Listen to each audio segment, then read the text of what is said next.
Hey entrepreneurs, it's Sam Day here from DeyTips, and in this video I'm speaking about how I started my very first online business with just roughly £200. Now I can't remember exactly how much I started with, but it was about £200 to £300 that I had at the time, and I was actually in university. I was studying, and it was important for me because at that particular point in time, in that particular point in my life, I was running an offline business, and the offline business wasn't doing so well yet financially. It was losing money, so I was working 2 or 3 jobs trying to keep the company afloat while studying at university as well. So it was a period in my life where I was just so busy. I was hardly sleeping. I was trying to make the business work, and I was trying so many different ideas, trying so many different things, and I was under so much pressure. And I remember going into my final year of university and thinking, look, something has to change here. Like, something has to give. I can't continue working all of these jobs and doing university and trying to run this business as well. So I said to myself, look, I'm going to give up these jobs.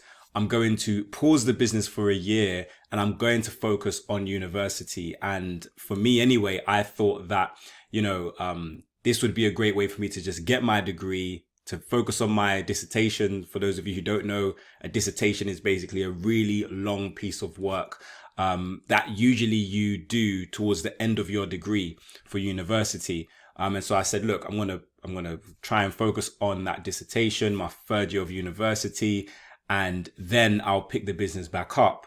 But something kind of occurred to me, and one of the reasons why I wanted to do this video is because a lot of people ask me, how much money do I need to start an online business? How much experience do I need to start an online business? And a lot of people are confused and think that they don't have the resources available. Now, at this time, I didn't have any money and I didn't have any experience other than my offline experience. So I had a little bit of experience running a business, but I had no experience online, or very little experience online. And I made the decision, look, if I'm going to quit my jobs and not run my business, then I need a way to at least travel to university, to pay for food and, small expenses that I had as a university student. So I decided that I was going to sell online. I decided I was going to sell on eBay and Amazon. And at the time, the landscape of eBay and Amazon was a little bit different to how it is today. Things have changed a lot in that time, but there's still a lot of things that remain true and that are the same. And some of my early videos on this channel, I kind of was speaking about my journey as an eBay and Amazon and e-commerce seller. So you can kind of like go back to some of those earlier videos to kind of get a glimpse of what the landscape was like back then. But one thing that I did was a lot of research, and I talk on this YouTube channel a lot about like different marketing tips and strategies and so on and so forth that I use as an e-commerce seller. But one of the things I did before I invested my £200 into a product was I'd done a whole load of market research. So I would stay up at night looking through Amazon, looking through eBay, seeing what the trends were, seeing what products were selling well, and then seeing and studying how much I could source that product for in bulk. And what's really important as well is, if you're planning on running an e-commerce business, is really knowing your numbers. You need to know what your product is currently selling for on these platforms. So if you're planning to sell on Amazon, eBay, Etsy, what are people currently selling it for? And that's one of the first things that I looked at. And also, how much is it selling roughly? So when you inventory that product, how much are you expecting to sell? Are you expecting to sell 5 a day, 10 a day, 20 a day? And this shouldn't just be a figure that you pick out of your brain. But there's so much data on the internet. And again, I cover a lot of these tips and strategies on this YouTube channel. But there's so much that you can do to figure out how well a product is likely to sell before you make the investment. So this is one way to make sure that when you do have a limited budget, that your money is spent in the right way on the right things. So you definitely want to make sure you take the time to do your preparatory research, making sure that the product that you are planning to invest in is actually something that is selling well, and then figure out your costs. How much is it going to cost you to buy this product in bulk? Now, I did a video years ago on economies of scale, and this kind of really helped me as well in my e-commerce business, because when the business started to do well, I noticed that my economies of scale really started to kick in. So that means obviously the more products you buy, then the more of a profit that you make, because your wholesaler is able to give you a better unit cost per product that you buy. So kind of the more money you're making with e-commerce, the bigger your profit margins are likely to be, because you're spending more with your wholesale supplier and you're able to drive your unit cost down. So you might be like looking at platforms like eBay and Amazon and thinking, how on earth are people able to sell this product for so cheap? It's probably because they have a really good relationship with their supplier.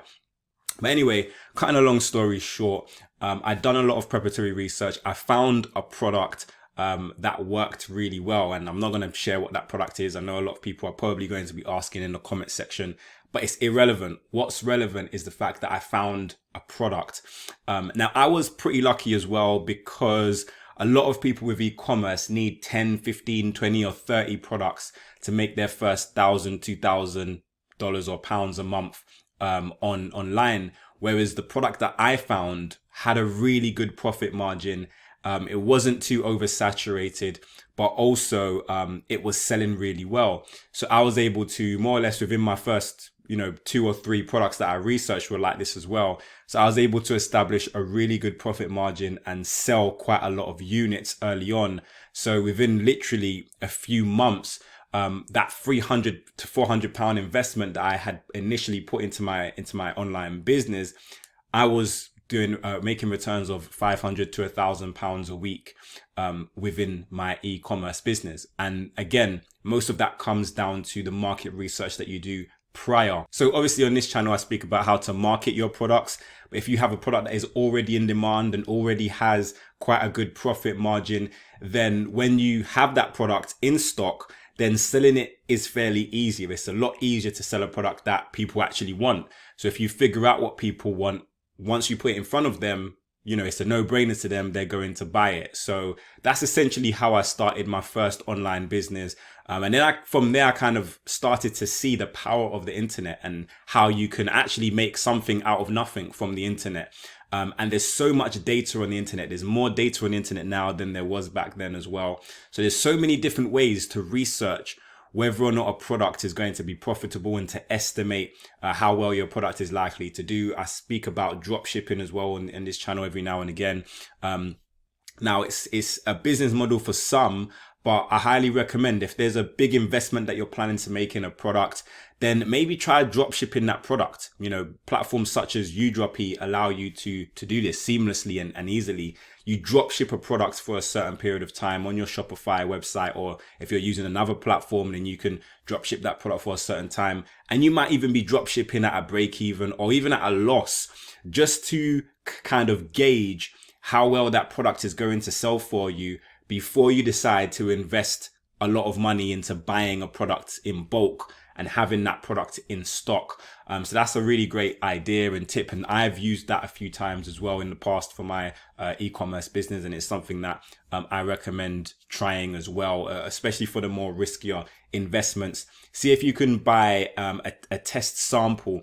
Now, I know I did mention economies of scale. The more units you buy of a product, the cheaper your unit cost becomes. That being said, though, if it's a new product and you're not 100% sure how it's going to work, or you want to test the market, don't be afraid to buy a small amount of that product, even though you're not going to be able to sell it at a profit initially. You might buy 50, knowing that you could have bought 200. And if you had bought 200, your unit cost would have been so small that your profit margin would have been large. But maybe you just buy the 50, even though you're going to end up selling it at a break even or a slight loss online, just so you can gauge how well those 50 are going to sell for you. If those 50 fly off the shelf and you need to restock, then you can restock and buy the 200 or the 400 or the 600 or whatever and get your unit cost all the way down. But if you're struggling to sell those 50 or those 30 or however many you did buy, then, maybe that's not a profitable product that you want to continue stocking and putting more money into. So it is a little bit of trial and error, but at the same time, you can limit your risk if you do really great product research. When it comes to e-commerce, it's all about product research. Number one, figuring out what products are already selling, what products are in demand, and if there's any gaps in the market, or if there's any space for you to kind of penetrate an existing market. And then secondly, it's about understanding your customer as well. The better you know your customer, the easier it is for you to sell to them. So you want to figure out who is it that's buying this particular product. If you can understand the psychographics and the demographics of the people who are buying your product, then you can create a website, you can create a brand, you can create marketing materials, like on Facebook and Google ads and so on and so forth, that appeal to your target customer, that appeal to the people who are most likely to buy from you. And this is how you draw them into your website to make purchases. And then you can kind of take your business from just being a business where you sell on Amazon and eBay to one where you have your own website, you're building your own brand, and you're doing business through either WooCommerce, Shopify. Some of you use Squarespace, Wix, whatever platforms you're using, and I do videos on all of these platforms. So it's likely that you will find content that will help you along your e-commerce journey as well. But I wanted to share a little bit about my story. I'm going to be sharing more about it in future videos, but I know a lot of you guys are at that beginning stage, or maybe you're at a little bit of a rocky stage in your e-commerce or just online business in general.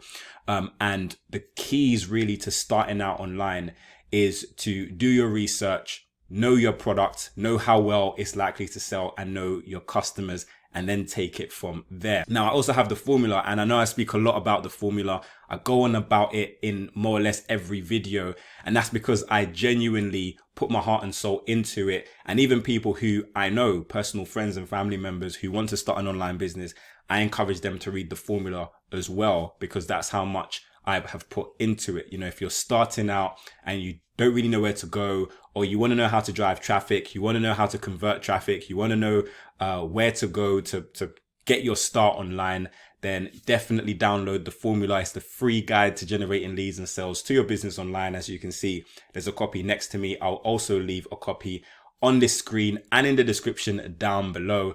So make sure you go and download it and actually consume it, actually read it as well, and start to implement some of the strategies that I suggest in there. But I really do hope that this video brought you value, and if it did, then please click the like button down below and make sure you share this video with a friend.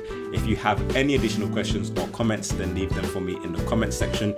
But until next time, watch some of my other great videos. Make sure you subscribe to this channel for more awesome business related content. Have a great day. Make sure you download the formula, and I will see you soon.